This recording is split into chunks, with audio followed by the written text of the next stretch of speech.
Greetings and welcome. Welcome to VIA Voices. I'm John Fanistil on the staff here at VIA International, and along with the rest of the team, we welcome you. Thankful for your presence with us. Glad to have you with us for this continuing conversation of voices from along and across the US-Mexico border. This is a project of VIA International, a nonprofit organization based in San Diego, with a long-term sister organization, Los Niños de Baja California, based in Tijuana. Our mission is to promote sustainable community development while connecting people across borders.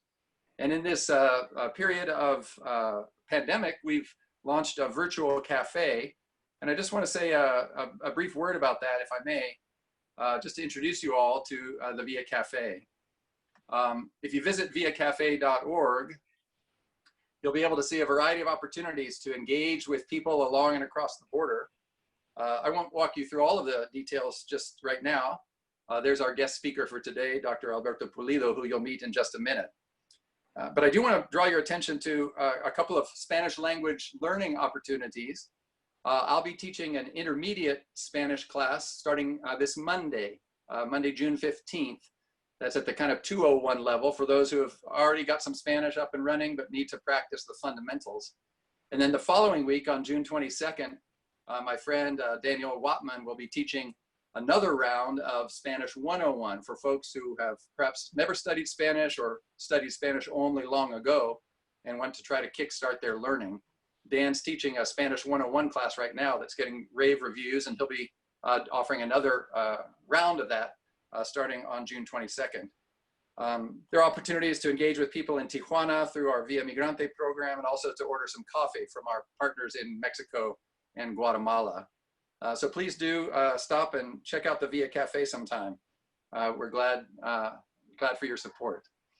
Today's VIA Voices conversation is one of a close friend of VIA International and longtime collaborator, Dr. Alberto Pulido of University of San Diego. And interviewing Alberto today will be his close friend, co-conspirator, I might dare say, Rigoberto Reyes, the Senior Program Director here at VIA International. And Rigo, I'm going to turn it over to you and ask you to introduce us to our guest for the day. Gracias, John. Appreciate the intro. For me, it's a great pleasure to have this opportunity in a sense. Alberto and I have worked together for a number of years now and a number of different projects in regards to a lot of the work that we do in the community. Dr. Alberto Pulido is a professor of ethnic studies at USD, and he gracefully accepted the invitation of doing this interview with us today. In any case, welcome everybody, and again, once again, thank you for this opportunity. Alberto, muchas gracias. I believe you are muted, so that might be a technical thing that we need to address. We're okay now. I'm okay. Alberto, once again, welcome. I wanted to basically start this conversation, if you will, more dealing with you and I share this, that we both are people, we are both fronterizos, if you will, with people from the border. And maybe start there, maybe share a little bit as far as growing up at the border, your experience growing up at the border. Very good, Rigo. Buenas tardes a todos. Thank you very much for this opportunity. I really hope this can be a dialogue. I just got some ideas and thoughts that, I'd love to share, but hopefully it leads to a wonderful conversation. And just a big shout out to VIA and to the leadership. And I think you've really paved a way for this new technology being used in very effective ways. So I congratulate you with this work. I'm very impressed with it. I came to the border, God, I don't know. I think I was in the second grade, and I had spent a lot of time in Oxnard, which is 3 hours from here, agricultural community. had ties with familia that were in the agricultural sector. But my parents had a business opportunity through an uncle to establish a small restaurant in Imperial Beach. And so my parents took that opportunity. It's a long story as to how that happened and why that happened, but that got us to the border. And I remember it was when I was entering the second grade. And then from that point forward, very much spent time in the Frontera. My father was an immigrant from Ocotlan, Jalisco, and my mother was born in Oxnard, and I consider her a Chicana, and she was raised in Ocotlan when her mother passed and her father decided to send the kids to Ocotlan to be raised by his mom. And that radically shifted my mom's world, because as she used to say, you know, eran las pochitas, eran los pochos del norte that were now in Oxnard, that were now in Ocotlan. Anyway, the border became our world, and a lot of memories of going to the doctor, always going to super antojitos. I remember that very vividly. Church, family and playas. Not a lot of traveling, like in terms of like vacations, but just day in and day out activities. And again, you know, the good old days were going on a Monday at about 4 o'clock in the afternoon, going and having dinner in Tijuana, and then being home by 6, right? Those days are over. But that real fluidity of the border. And then I had a lot of family in San Isidro, and my uncles had a business, and I started working at that business. It was a grocery store, and I learned so much there. I mean, I'm trained as a sociologist, but I feel that my knowledge came from working in San Isidro and meeting people from the border daily as they struggled to survive. And again, a really long story, but just in a nutshell, that really impacted on me. It had major, major impact on my life. Meeting people, people daily in their struggles to survive, and crossing and navigating the border daily to make ends meet. Some walking, some in vehicles, but it really shaped my understanding of the world. Following up on the conversation, going up at the border and experiencing the everyday life of people coming back and forth, how has that shaped your teaching to your students as far as that particular experience? It's hard to hear the last part. How did that what? How did that affect your teaching experience, having that experience of being a fronterizo, excuse me, of talking to those people that were going day in and day out? Has that affected in any way your teaching techniques, if you will? Well, yeah, most definitely, Rigo. And I mean, there's a lot I could say about that, and I think I'll bring it up throughout, but with regard to the specifics of La Frontera, I have been very much influenced and believe more in the experiences of people than anything else. And I say that because in higher education, you tend to emphasize, textbooks and archives and knowledge that is, put away in libraries and in areas where there's histories. But for me, that knowledge was coming from the people that live their daily lives, and you came to know them, and they told you about their families, they told you about their lives. You learned dichos, and you learned the way people lived. And so for me, that is like the most important thing, because as an educator, I value more having my students go out into the community and try to do work than I would them reading a book and taking a test. I'm not trying to minimize that, but I'm trying to say to integrate all that, to me, would be more valuable. And that textbook, to me, is the lives and the stories of people. And so, and since I'm in a field like ethnic studies and Chicano studies, well, if we go to those libraries and we go to those archives, the first thing you're going to find out that our stories aren't there. And if you're going to talk about la historia de, for example, de la Frontera or la historia de Tijuana, number one, if they have it, it's going to be biased.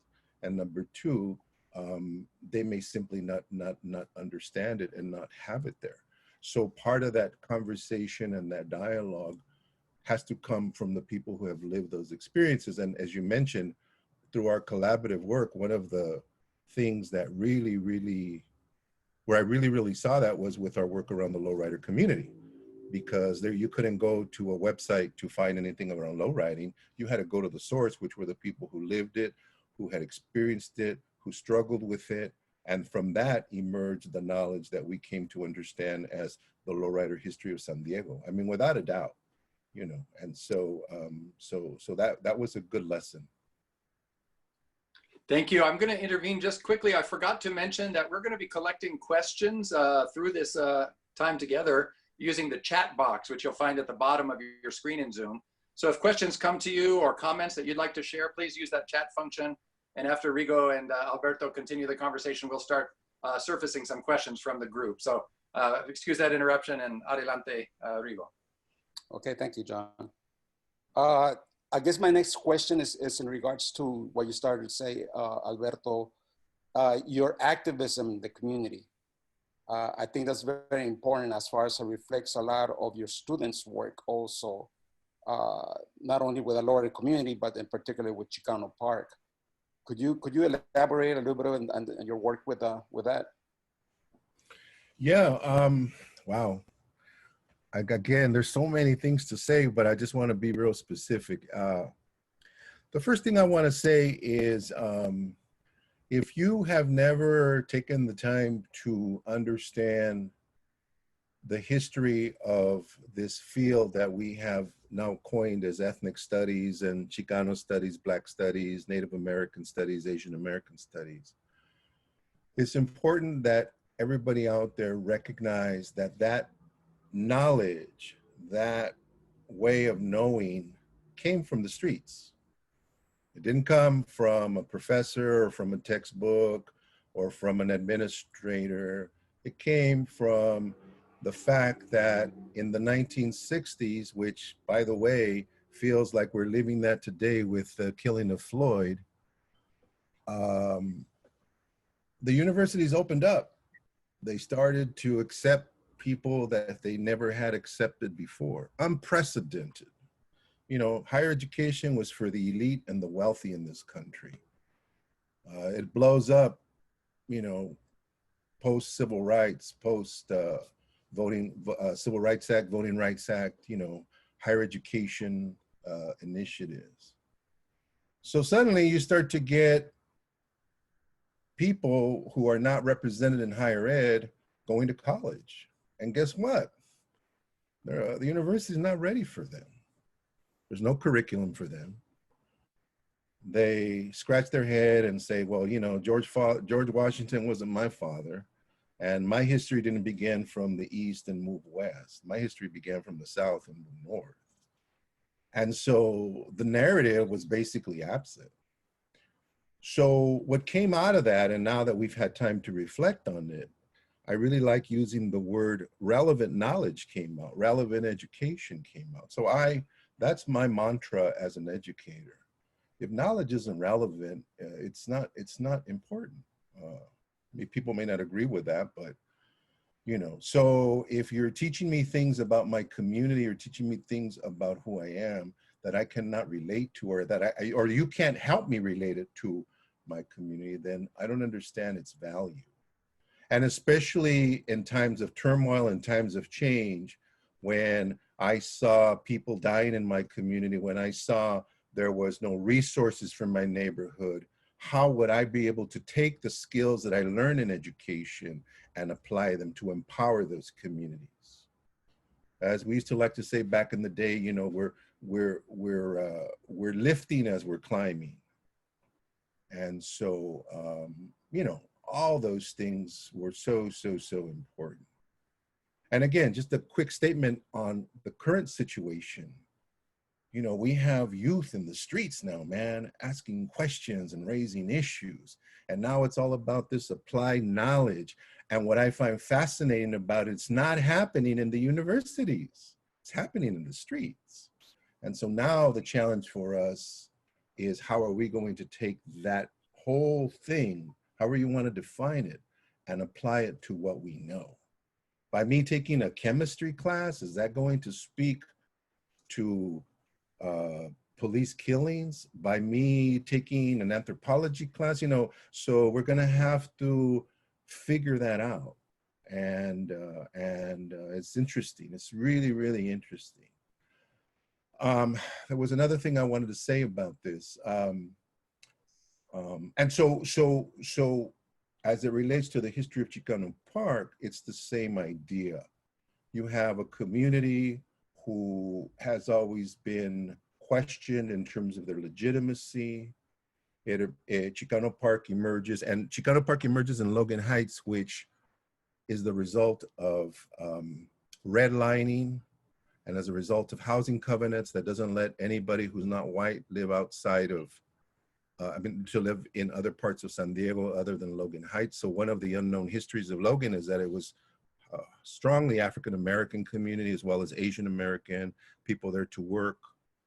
And of course, that starts to change in the 1950s. But what devastates the neighborhood is the freeways and the interstate. So once again, you have the erasure of history, the erasure of a community, and the people get upset and they want a park. It's never given to them. And so that act of movement, that act of resistance, brings forth a very powerful statement around reclaiming space and redefining that space. Not unlike what we have now on the US-Mexico border. And you know, there's these conflicts and contestations around space. And the challenge continues. You know, as you know, Rico, we are always battling over who controls the space of Chicano Park. It's always up for conversation.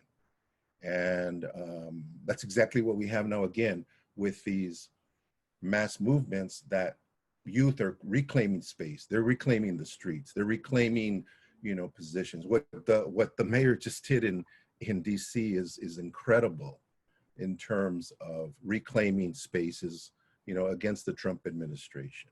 We just see now fences that have now become walls of resistance for protesters who take a fence put up by the Trump administration and reclaim it and transform it into something that speaks to this knowledge that's coming from the roots of this community. So anyway, it's just really amazing, fascinating. For me, I found it very interesting that from a person that's based in the community, speaking for myself, that is so integrated into a community, and then a person yourself that also, as yourself, as also coming from the community, but in the academia setting, and using that as tools, as you're saying right now, and explaining as far as the importance of the students learning from the people that are actually living it. I think that particular approach is so important. But for me so fascinating is you as a professor still having the time and investment into those communities. You are part of the Chicano Park Steering Committee, which is the main force behind the park. And now with the up and coming Chicano Park Museum and Cultural Center also supporting those particular initiatives. I'm saying this, but also trying to correlate it as far as how does that reflect within the teachings that you do with your students, if that makes sense. Yeah, no, it does. And actually, I want to pick up on something that I wanted to intentionally speak to. But the first thing I want to say is that, you know, what you are bringing up, let me tell you, brother, it's not easy. It's not easy because you have to wear different hats. You have more, you know, you have your constituencies in higher ed that you have to deal with. And then you have elders in the community that you respect and you want to build. And so it's, you know, it's always trying to balance that out. And as you know, and I can put in a pitch for this, is one of the ways I've tried to bring this together was the support for the turning wheel bus, which is basically a classroom on wheels. And, the objective here is to take a mobile classroom and take it out into the community. So therefore break those barriers between, you know, the community and higher education. And so therefore that bus in my mind sort of serves as a way to bridge those worlds. It's not perfect, but it's a start. And so that's important. But the other thing I wanted to mention, because I talk about this all the time, so I'm sorry if you've heard me say this, but it's my mantra that I always go back to. And in addition to everything I said around ethnic studies, you know, my mother had a 3rd grade education. My father, I think, had like a 6th grade education. But my mother was, you know, a hard-ass Mexican mother, you know. You know, she always said que siempre estaba al pie del cañón, you know, hardcore, intense, man. I respect my mother. And she always raised us with one value, and that was the value of una persona tiene que ser una persona educada. So when you translate that into the English world or the American world, whatever you want to call it, it doesn't make sense. And here I was as a Chicano border kid. My mother would always say, you know, persona educada, tienes que ser persona. So I'd say, well, how does that work in this new world I'm in where I'm going to school? I guess it means I have to go to college, because being educated means the same thing as being educado. Well, that's not true. Because as I went to college, I kept on looking for those personas educados, and they weren't there. And before I knew it, I had gone all the way to a PhD, and I still hadn't found esas personas educadas, if you get my drift. And it's funny, it's interesting. And my mother, who has a 3rd grade education, was more educada than people who had PhDs and were doctors. And that was my mom's deepest value. You know, anywhere you went with her, that's what she evaluated people on. Esa persona no es educada. And what does that mean? It means someone who's well-mannered. It means someone who respects their elders. It means someone who knows how to, you know, tienes que saludar cuando entras en un cuarto, you know, all the things that is deeply part of our culture. And I always thought about that, because I said, why isn't this value of educación from my community being translated in this dominant Anglo culture? Because there's so much that the dominant Anglo culture could learn from that value. And I also tie it to my maternal grandfather, because he grew up, in other words, that value, he taught it to my mom, but my grandfather, who I spent some time with as a young kid, always used to embrace that. But what he also embraced was the idea of service. You have to serve, very, very important. And he lived by more of a, I would call it more of a sacred teaching, or a biblical teaching, which in Spanish is amor al prójimo. You know, and you know, you tienes que tener amor al prójimo, and that was so important.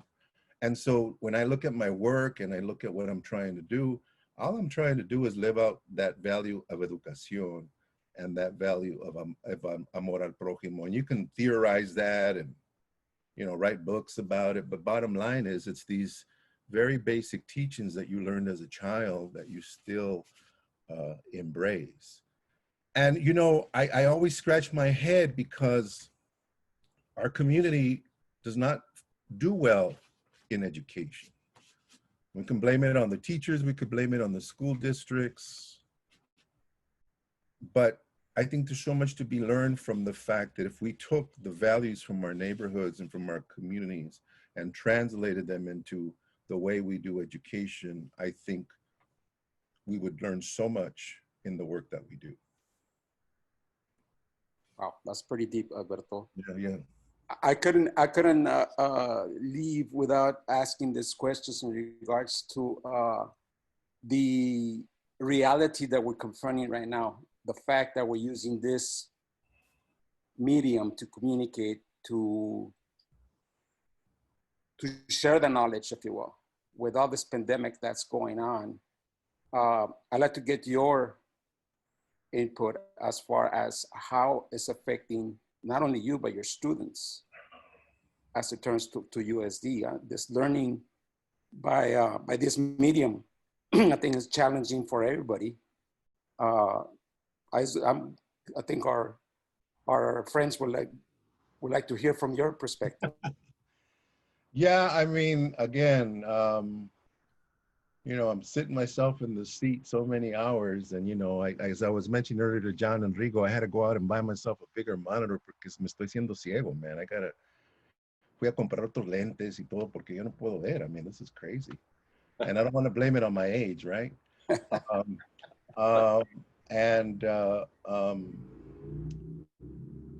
I see it as a double-edged sword, and I wouldn't have said this to you a few weeks ago, but now that I've thought a little bit more, let me tell you why I see this double-edged sword. For example, at a very personal level, you may or may not have heard this, but according to the president of University of San Diego, President Harris, we are all heading back to campus August 15th.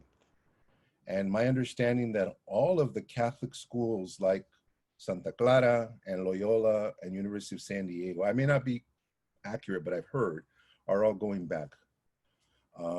What we are doing is we are going to begin earlier in the academic year. So we will be beginning in mid-August and we will end before Thanksgiving. And the logic is that any flu seasons that we may be vulnerable to will be eliminated because we will end the semester before the season begins. Now, just simply state to you, this is complicated. And I'm involved in a committee that I've been asked to be part of, and there's about 500 moving parts as to how this is going to work. And, you know, como decía mi papá, veremos, dijo el ciego, ¿verdad? A ver cómo se va a hacer esta cosa, porque yo no sé.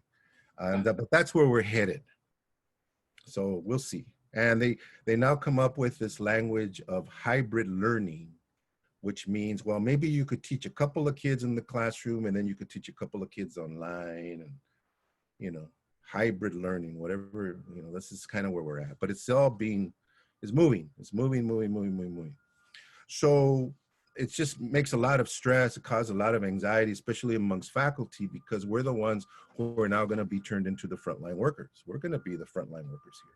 Not going to be administration, because administration doesn't have contact with the student, you know. So it's a little scary. It causes a lot of anxiety because there's not clear as to what's going on. We don't know if the pandemic is going to blow up again, but here we go. Secondly, the more positive side to me is I have noticed that in a weird way, Zoom, or whatever you want to call this, has opened up a few things that were never there before. One, as we have these huge meetings now in my professional capacity in terms of teaching, we have people's voices that weren't there before. Because if my dean calls a meeting on a Thursday at noon, and if we're on campus, oh, I got to go to lunch, I've got this going on, I got that going on, but now you're home. And so you can just click a button, boom, you're in the meeting. And so it's been interesting because there's been so many more perspectives being offered because everybody has access, or at least in theory, people who are in this venue have access to it. And then secondly, because we value so much the teaching of our students, I think faculty at USD, and I know Julia's online with me so she can attest to this, we have gone out of our way to make this experience as personable as possible. So for example, I had my students, they had to do these sort of self-reflections on their lives. And I spent many hours with them as they shared with me the work they were doing. I would have never done that in the regular setting in my office or in my classroom because we wouldn't have had time. And I think some of the students would have been intimidated by coming to my office to tell me about their journey. But because we have access online, it's really easy to get them online. They might blank out the screen, which is fine with me, but they're sharing with you some very, very powerful stuff, to the point that I think I've cried, I've laughed, Wow. had really powerful moments of that. So that's been very, very positive in a way. I still don't like it. I mean, I would prefer to do this in another way, but as it is now, that's one of the things that I see. One last thing on this, as you know, with regards to the work we do at the park, I wonder and I worry, how are we going to be able to continue our work in this, you know, social distancing world? We're still trying to figure that out. So anyway. Right, right. Well, I know how we're doing with time, John. I know we're kind of close to it. Maybe it's a good time for some questions. Yeah, this is great. And let me ask maybe Aida, Amador, can you, are there questions that you'd like to lift up out of the chat room or questions that you'd like to share? Yes, there's one. It says, Dr. Pulido, what specific things would you like to see our local universities in order to increase cross-border understanding?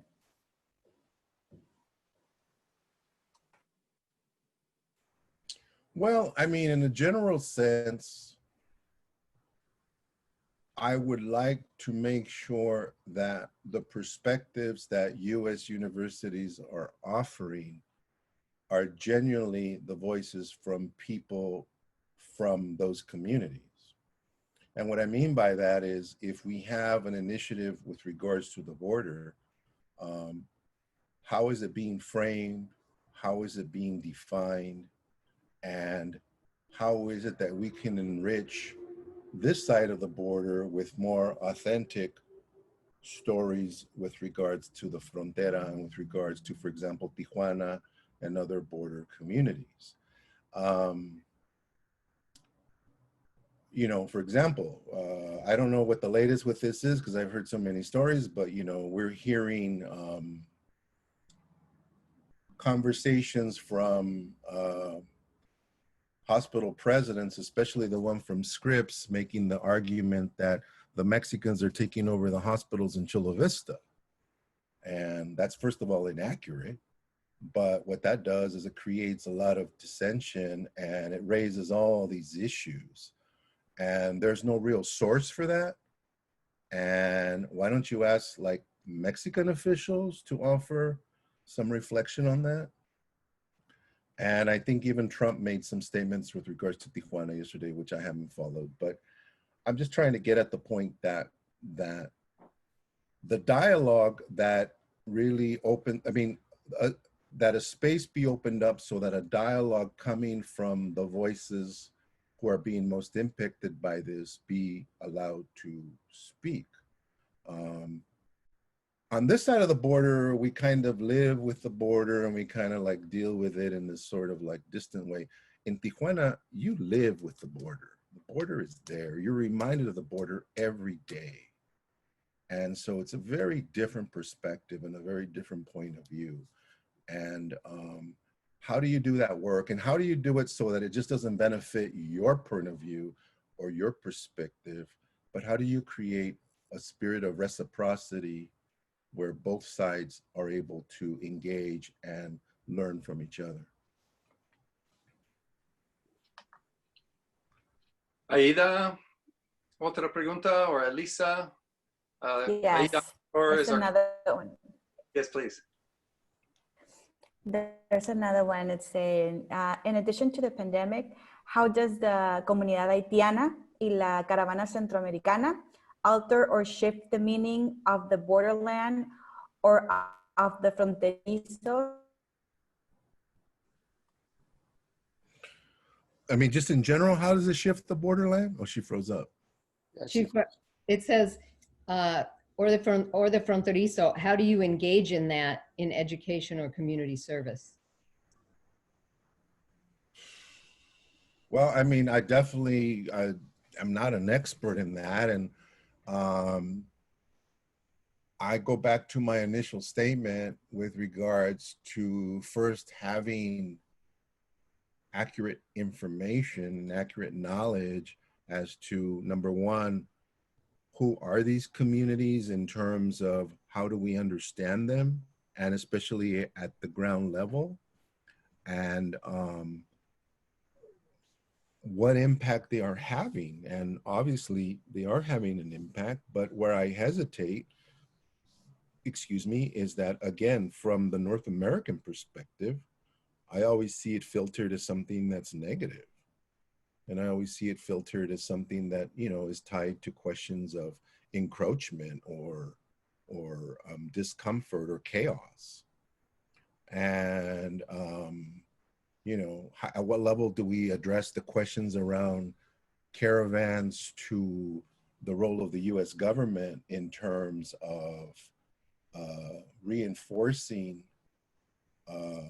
and reinforcing and sustaining inequality between our government and governments through Central America? What role do we play in creating problems? And so therefore, if you offer a more kind of holistic point of view and a more holistic perspective, I think that's important.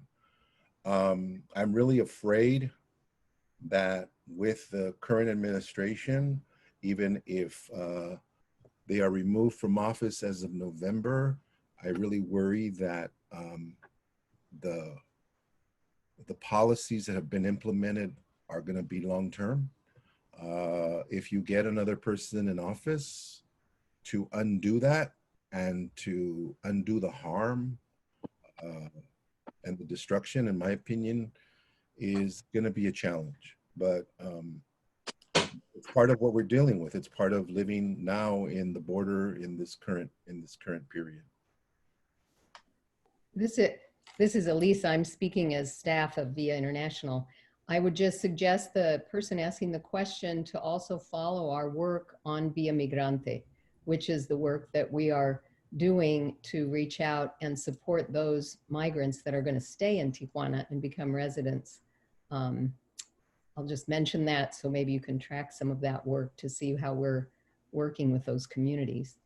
And then further, there's another question below that refers back to your earlier comments, Alberto, about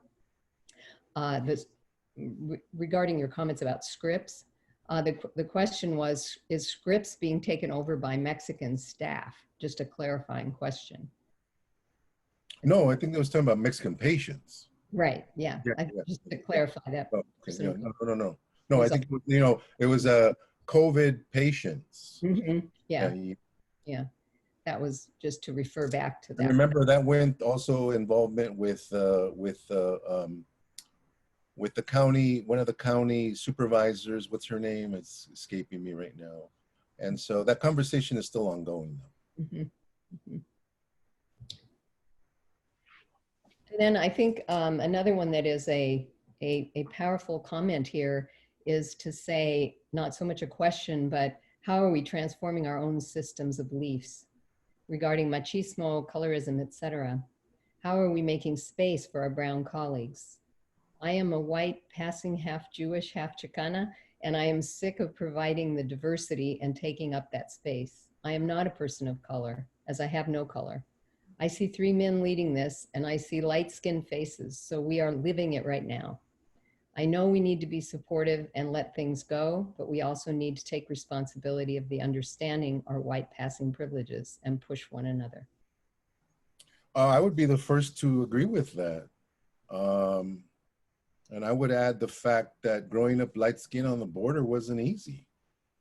And skin color is definitely a privilege. Being a man, being 6 foot tall is a privilege. You know, but I also want to, and I'm not going against what's said. I just want to dig a little bit deeper because, you know, growing up güero, parezco gringo, you know, it has many advantages, but, you know, it's also very challenging within your own community. And I've thought about this my entire life. It impacted on me deeply.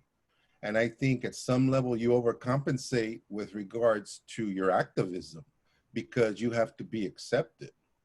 And Rigo knows very much what this means, especially back in the day when you had to show your stripes and you had to show your medals. And if you look like a gringo, you know, it was hard to get by. And not to mention that there were some really good non-raza that were part of the movimiento. But I mean, I definitely agree with the comment, but I also want to acknowledge that being in this body as a light-skinned Chicano, fue un chingo. I mean, it's a lot of work. I mean, that gets emotional for me because it framed so much of who I am. And I definitely had a lot of privileges. And I don't think it's an accident that coming from the community that I came from, that I have a PhD because I could pass. But one of the things that I never did was change my name, or I didn't stop speaking Spanish. And, you know, anyway, it's a very important question. I don't doubt it. I think it's worth, I don't know if maybe you folks as the moderators want to jump in there because, you know, I don't know if there's any thinking on that, but anyway, I appreciate the question. Well, I'll move to, actually it was my question, but to just say that I've always experienced you as an amazing bridge between academia and the community. And I'm wondering if you have some ideas about how you'll continue to engage students in the coming year, given the virus in the community. And a related question, you know, are you thinking you'll be bringing groups down to Tijuana? And do you know? You know, right now we're caught up in this whirlwind about that we're going back to classes on August 15th, and that's kind of where it's at. But, you know, what I want to say, and I say this not for me, but because I've seen it time and time again, that you assume that people like yourself are out there in, you know, that you've been multiplied 500 times. And truth of the matter is, that's not the case. And I say that because of my mentors. You know, I took them for granted. And I used to say, you know, well, yeah, he's doing a good job, but you know, there's a bunch of other people out there. But then once they're gone, you're like, damn, you know, you're missing that. So one of the worries I have is, as I move on beyond USD, how will we continue to do this work? Because it doesn't get institutionalized. It's driven by your personal values, as I was sharing earlier. And one of the things that we didn't talk about was, you know, I came to the University of San Diego in 2003. I left San Diego in 1982. And then I was all over the country teaching in different places. My past lives, which I won't go into, that becomes more of a novela. But coming back to San Diego in 2003, I came because I was offered an opportunity to build an ethnic studies program. And I don't really believe that the university really understood what that meant, but I took them seriously. And because I was mentored and I learned the value of that, I really, you know, went at it. And at the foundation of building that program, one of the things that I had in my brain from the beginning was it had to be community-based. There was no compromise there. And once you wrapped it in the Catholic narrative and you wrapped it in Catholic social teaching and social justice, it made a lot of sense. And I'm really proud of the fact now we have a fully developed department, we have faculty. I feel like this minister that converted everybody and now I'm off to go to another church or something. And so I hope it stays, I hope it survives. My mentor, once he retired, program disappeared.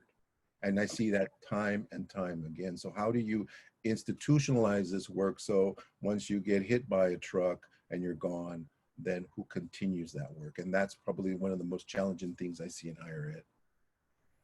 Alberto, actually, there are other questions about institutions, the shape of institutions, the structure and creation of educational institutions, K through 12, and so forth. Those are questions we're going to have to leave for another day because we're out of time. But I do want to just thank you so much for being here. I'm going to turn it back to Rigoberto Reyes, to see if there's one final question that he'd like to ask before we thank you and say farewell and hasta luego. Really appreciate your being here, Alberto. We're so appreciative of your solidarity across all these years with VIA International, with the community that the VIA International organization serves. and partners with. So we're just so grateful to have you as a part of our, our team. We count you a part of our team anyway. Thank you. We're very grateful for your participating today as well. Just before I turn it over to Rigo for one final question, let me just extend an invitation to the folks on the call that are our guests next week for Via Voices. This will be next Tuesday, 12 noon, is Graciela Zamudio, who runs a human rights organization in Tijuana called Alma Migrante. Graciela is from Mexico City, educated in Mexico as well as in England, but is now really developing a network of defensores de derechos humanos in Tijuana. And so I'm really looking forward to speaking with Graciela next week. I hope you'll join us. You can sign up for that on the viacafe.org website.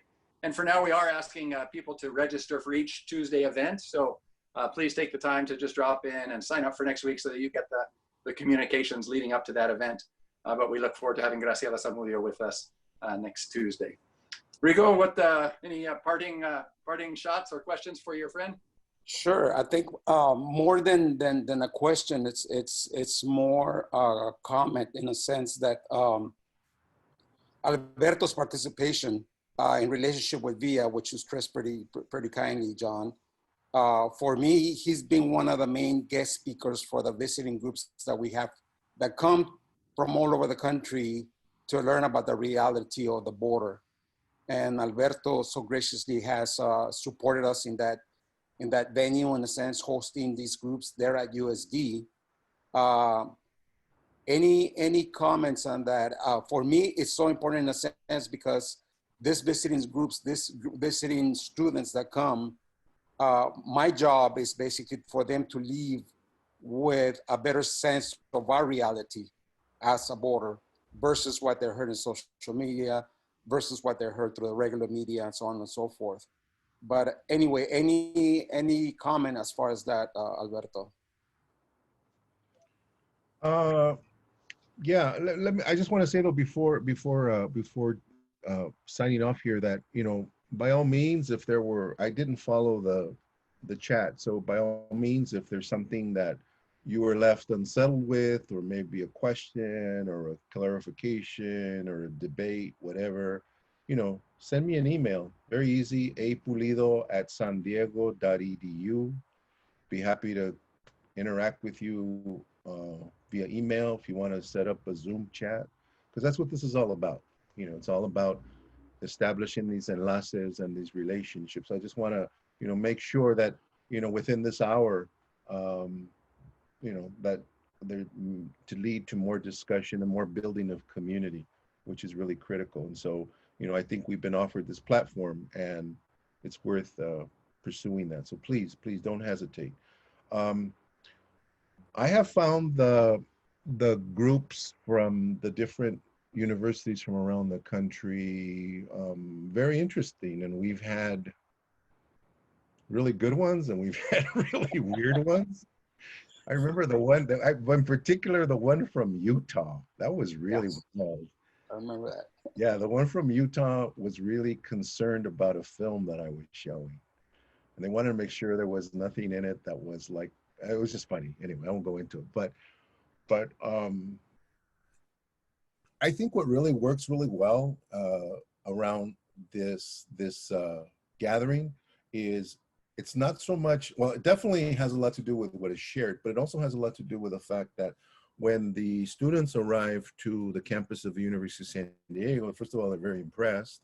And secondly, the fact that they're being provided a platform that's different from what they have been doing throughout their visit. And so, you give them a little bit of everything. So here you have a university professor who's going to lead a conversation in a classroom. People get to walk around campus, and it's very memorable. I mean, I think it's very, very, very memorable for them. And we usually do the same thing. We talk a lot about the border, talk a lot about personal experiences, and always try to compare and contrast sort of the narrative that I'm presenting in relationship to what the Border Patrol will present, and always sort of like looking at that. And it allows them to really connect I've received thank you cards throughout the years, which has really been wonderful, and have made contacts with students who have come from the Northwest to the East Coast. So yeah, it's been good work. And again, we're facing some challenges here as to how we can continue to do this work. And let's just hope that it will continue. So on that note, thank you, folks. Thank you. Let's like to say, just join me. Yeah, go ahead. Oh, I just like to say very quickly, the last group, which I had the honor of coordinating before we shut down in March, was from the University of Pennsylvania. And they basically wanted Alberto to move to their campus and become a professor there. So thank you. Thank you. Very good. Well, let me invite you to join me with a round of applause or saludos to Alberto and to all of you who joined us today. Gracias por estar. Thank you for joining us. We're here on Tuesdays at 12 noon. Sign up at viacafe.org or check out Via International at viainternational.org or drop any of us a line. As Alberto said, this is an ongoing conversation. So que la conversación siga, ¿verdad? And thank you, Rigo, for interviewing your friend. It's really great to get to eavesdrop on you guys. We look forward to future such conversations. Thank you all for joining. I'm going to stick around for just a few minutes, but I'm going to close out the recording and the meeting. So if you have any questions, like to stay online, please do. But for now, hasta luego, hasta la próxima from Via International and viacafe.org. Talk to you later.